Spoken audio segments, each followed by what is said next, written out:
Who here, by the show of hands, believe that if you do all these things, the organization will be successful? Anybody? Why do you disagree? Do you believe if you manage change as it is now suggested, if you have the best marketing plan, if you have a visionary leader, CEO, your organization is eventually going to be successful? Say yes. Who will say no? Why?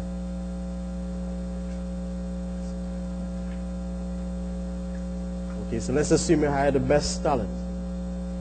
In addition to all these things I've just listed, do you think your organization will be successful? Relative. Okay, so we have external factors to consider, which I would accept. But I can still contend that you can do all these things, and you can also manage external forces as best as you can. But without sound corporate governance, your organization will eventually collapse. You have heard about Enron, WorldCom, Tyco International, Adelphia Communications. Most recently, you would have heard about Bear Stearns, Lehman Brothers banking, which triggered the so-called world financial crisis. Yeah? What is common in all these cases leading to their collapse? Can anybody suggest or remember? What is common with the failure of these companies I've just identified? Poor governance, right. And even in our local business environment, we saw that we had the CL financial fiasco, and we also had a Hindu credit union challenge.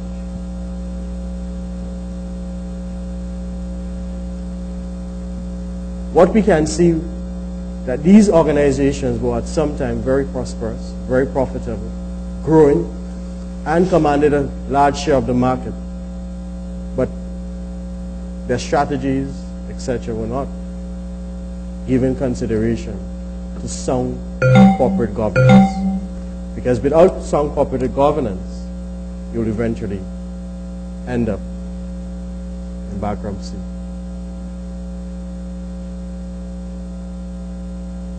So, what is corporate governance?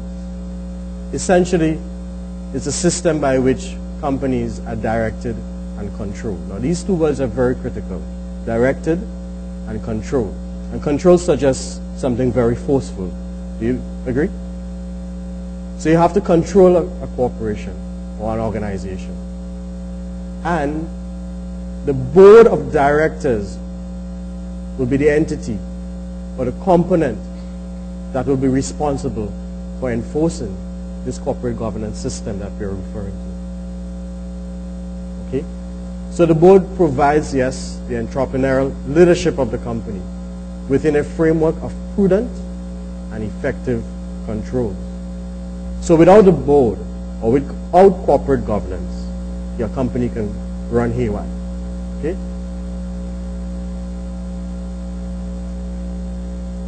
So the board, to ensure that corporate governance is actually practiced, it oversees management, it monitors the policies, the procedures, the other activities that will ensure corporate governance is in fact effective, and implements through the management team of the organization the controls, the checks and balances necessary to mitigate unethical practices. Briefly, some key elements and what we consider to be key pillars of corporate governance. In terms of elements, you have good board practices, appropriate control environment and processes, strong regime of disclosure and transparency, and we can of course add accountability,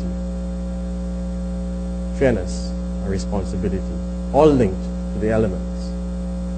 However, let's take a closer look at our local experience so we can demonstrate the way in which corporate governance should be considered or is important, and without it, your organization can indeed collapse. We're all familiar with that newspaper and what happened earlier this year. Yeah? With respect to the bailout package, when the central bank governor was addressing the society at large, he made one statement that points to the fact that corporate governance was in fact a key factor contributing to the collapse of CLICO and CIB.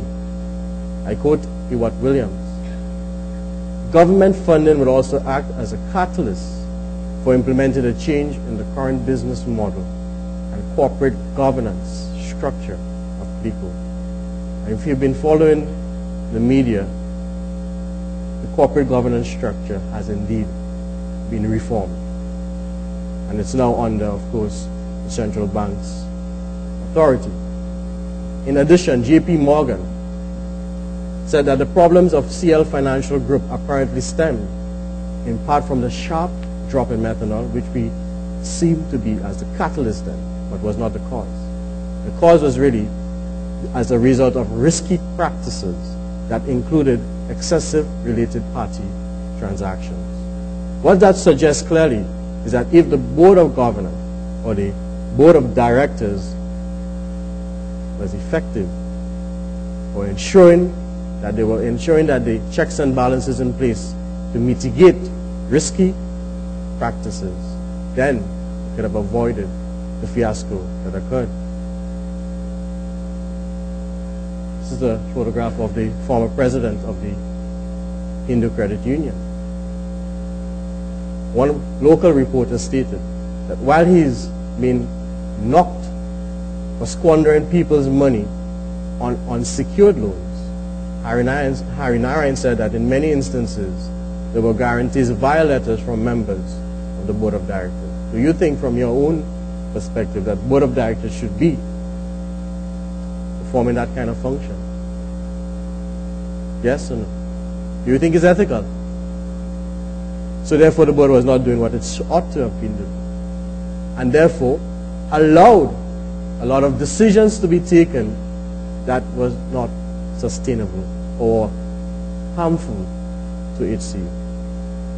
But listen to what the former president said. He said the shareholders, who of course votes in or appoints the board of directors, he said that they agreed for the companies that he attempted to invest in to be set up, to be established. And he added that the board of directors, because they are directed by the shareholders and they voted for it, then he went ahead with their decision. Again, we've seen the disconnect between what the board ought to be doing in managing and safeguarding the interests of the shareholders, and allowed the loophole to be created where the president made decisions that were, of course, dangerous and led to the eventual collapse of the organization. So my point is that we can have the best management team, we can have the best lean functioning operations of an organization, but if we do not pay close attention to the governance structure, then widespread unethical practices can be encouraged. And the board, therefore, serves to ensure that organizations do not